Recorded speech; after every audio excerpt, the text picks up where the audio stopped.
It's Friday, June the 6th, 2025. Welcome to Denison Forum's Daily Article Podcast. Today's daily article is written by our senior editor for theology, Dr. Ryan Denison, and narrated by Chris Elkins.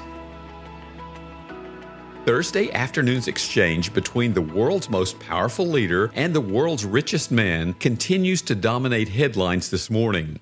The break between President Trump and Elon Musk has been brewing for a while, but it escalated in recent days as Musk took to X to write of Trump's signature legislation, quote, "I'm sorry, but I just can't stand it anymore. This massive, outrageous, pork-filled congressional spending bill is a disgusting abomination. Shame on those who voted for it. You know you did wrong. You know it." End quote. While it took a couple of days, the president finally responded in kind when asked about the comments during a meeting with German Chancellor Friedrich Merz. Trump stated that he was, quote, very disappointed with Elon. He had no problem with it. All of a sudden, he had a problem, and he only developed the problem when he found out that we're going to cut the EV mandate, end quote. Musk responded quickly, accusing Trump of lying about the bill before taking credit for the results of last November's election. The spat escalated further once the meeting was over, and the president was free to begin posting on his own social media platform. Among the highlights, or lowlights depending on your point of view, were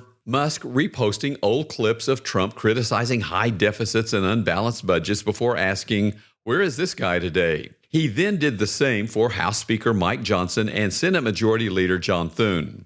Trump stating that, quote, "The easiest way to save money in our budget, billions and billions of dollars, is to terminate Elon's governmental subsidies and contracts." To which Musk responded, "Go ahead, make my day." Musk posting, "Time to drop the really big bomb. Donald Trump is in the Epstein files. That's the real reason why they have not been made public." He then went on to agree with a post calling for Trump to be impeached. While the feud's impact on Trump is difficult to measure, the cost to Musk came quickly. After rallying for much of May, Tesla's stock plunged more than 14% by the time markets closed. That drop equates to a loss of more than $150 billion in the company's market valuation and comes at roughly a $20 billion loss to Musk personally.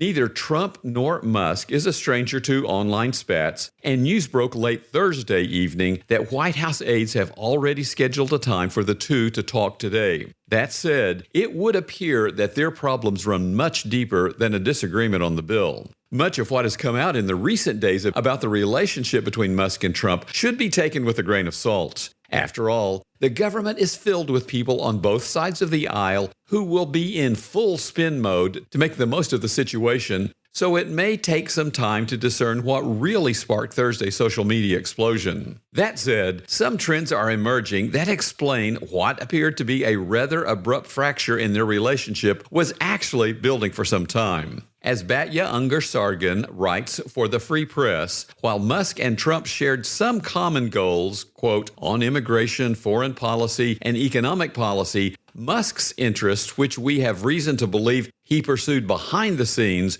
were always on a collision course with what President Trump viewed as the interests of the United States, end quote. Sargon goes on to detail how Musk met with leaders during Trump's trip through the Middle East in an effort to push acceptance of his AI platform as a condition for American support, a qualifier that appears to have come without Trump's approval, while also advocating for the Federal Aviation Administration to use Starlink in its air traffic control platforms. However, beyond trying to advance his companies, Musk also opposed Trump's tariffs, favored an expansion of the H-1B visa program, and was far more comfortable with China than most in the administration. Now, none of that necessarily changes his argument against the, quote, one big beautiful bill. Most outside of Trump's circle of influence agree with Musk that it will substantially increase the national debt, which was the crux of his criticism. And despite Trump's claims, Musk has also favored ending the EV tax credits for some time, so removing those credits falls short of explaining his opposition to the bill's passing.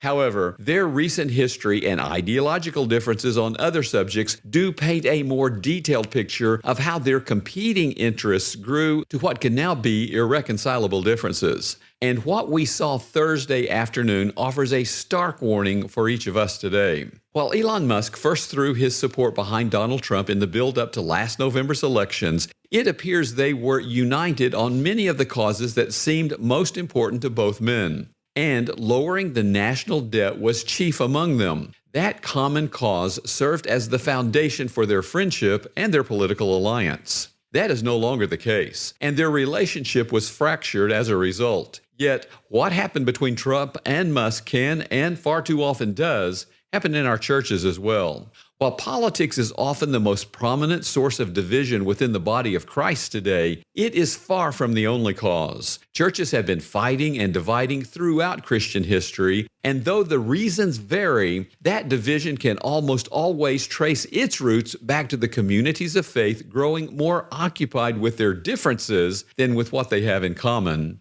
Jesus. From the first century to today, Christ's declaration in Matthew 16, verses 17 and 18, that he would build his church on the foundation of faith in him has not changed. As such, for our communities to last, the foundation has to be our common faith in Jesus and our identity in him. And while I suspect most churches claim that to be the case, if we're not actively pursuing that foundation, then it's easy for it to become more of a stated goal than a reality. Politics, race, economics, and any host of other factors, many of which can and do play a significant role in how we see ourselves and the world around us, can subtly begin to take on a greater level of significance than they should if we are not actively and publicly pursuing a relationship with Christ as the basis for our relationships with one another. And every one of us has a role to play in ensuring that this foundation remains strong. So, how would you characterize your church family today?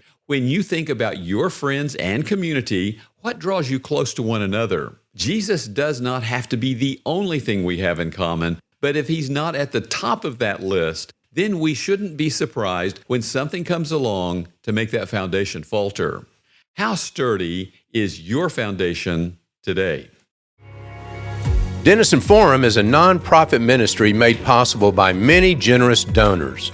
My name is Roy Bailey from Dallas, Texas, and I'm a proud supporter of Denison Forum. I personally use Denison Forum in about 3 different ways. I use it daily during my quiet time. I use it to share with family, friends, and people that I'm witnessing to as well. And I read excerpts regularly from it in our weekly Bible study, which we have as a nationwide Bible study via Zoom. I support Denison Forum because of the genuine spiritual impact it has made on my life, and I want that same impact to be multiplied in countless souls across the globe. To join me in making the continued creation of these resources possible and to help get it into the hands of millions more people, visit denisonforum.org to give today.